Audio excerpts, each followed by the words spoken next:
be the last problem set on properties of exponents before we move into a new topic. The first question is asking you to state the traits that a monomial cannot have. So these are two things that cannot be in a monomial, and it's regarding their exponents. The exponents cannot be negative, nor can they be fractions.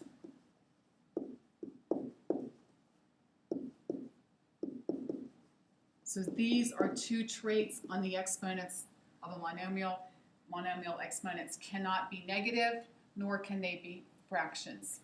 So let's look at number 2.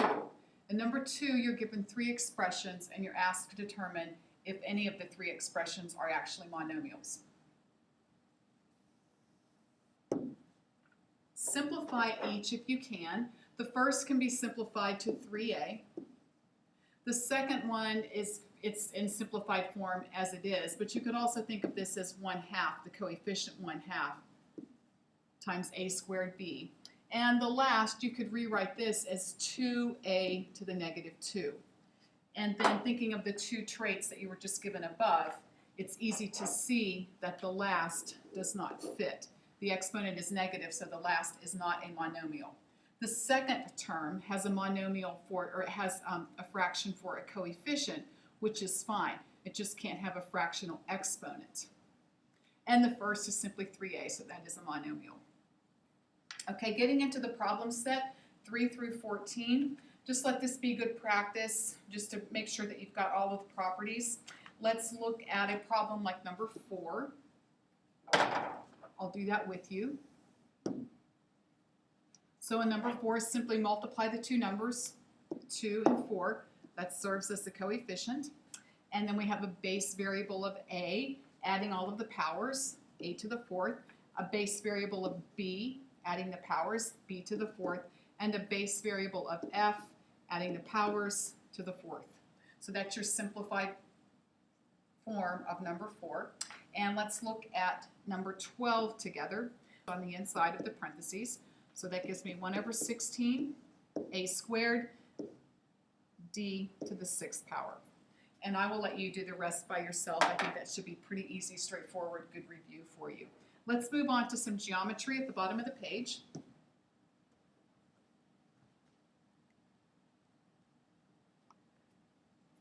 Fifteen through 17 are pretty straightforward, just expressing each figure as a monomial.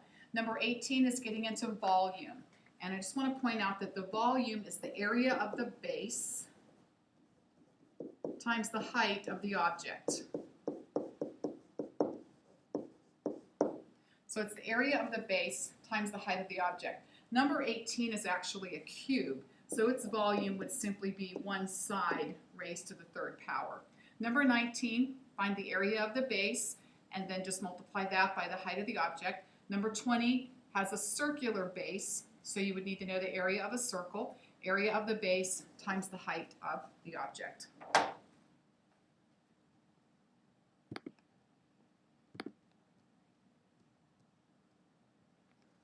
Okay, this next topic becomes really important this year. When you're given fractions, rational expressions, with variables in the denominator, you must claim that the variables cannot equal 0. Division by 0 is undefined. That's why it's necessary to assume that no denominator equals 0. And you must explicitly be told that in the instructions, or you have to provide that information yourself. Division by 0 is undefined.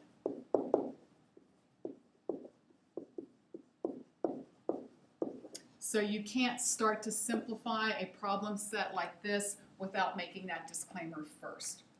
And I'm going to let you do most of these. I'll do one of them with you, but I will let you get through most of these because this is our last practice set on properties of exponents topics.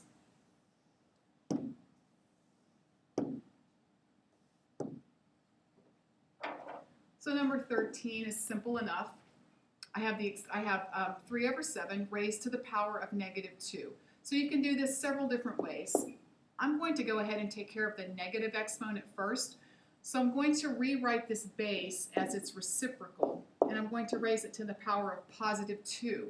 By taking this base and flipping it, writing the reciprocal of the base, that takes care of the negative part of the exponent, and now I'm just simply going to square what's left. So this gives me 49/9 is my simplified answer. And the other problems that are a little bit more complicated, I'm going to let you get through those by yourself since this is our last problem set, and this is the best way for you to determine the methods that work best for you. Do a few of the word problems together. Number 28, the biology problem. This is a blood count problem, and they're telling us that a cubic millimeter of blood contains 22 cubed white blood cells and 22 to the 5th red blood cells. What is the ratio of white to red? So write the white, 22 cubed, to the red, 22 to the 5th. 22 cubed times 22 to what power would equal 22 to the 5th? That's the way to think of this whenever you're trying to figure out what the ratio is. If I square 22, when the bases are the same, a base of 22 raised to the power of 3 plus 2 gives me 22 to the 5th. So if I remove a common factor of 22 cubed and replace this with a 1, then what would remain is 22 squared.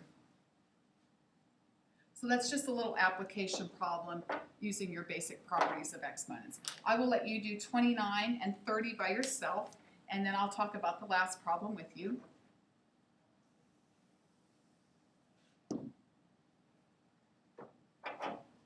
Here I have a person who has a rock collection. She wants to increase her rock collection by a power of 3 this year, and then increase it again by a power of 2 next year. Her rock collection starts with 2 rocks. So this year I have 2 rocks, and I'm increasing that by a power of 3. So that gives her 8 rocks at the end of this year. And then the next year, she wants to increase that by a power of 2. So starting with the next year, increasing that by a power of 2, she has 64 rocks. So this is next year, and in blue representing this year. You could also have set up a single expression. She starts with 2. I want to increase that by a power of 3 this year, and then take that amount and increase it by a power of 2 for the following year, giving her 2 raised to the power of 6. So you have options as to how you want to untangle that and set it up. The 2 raised to the 6th power is the same thing as 64.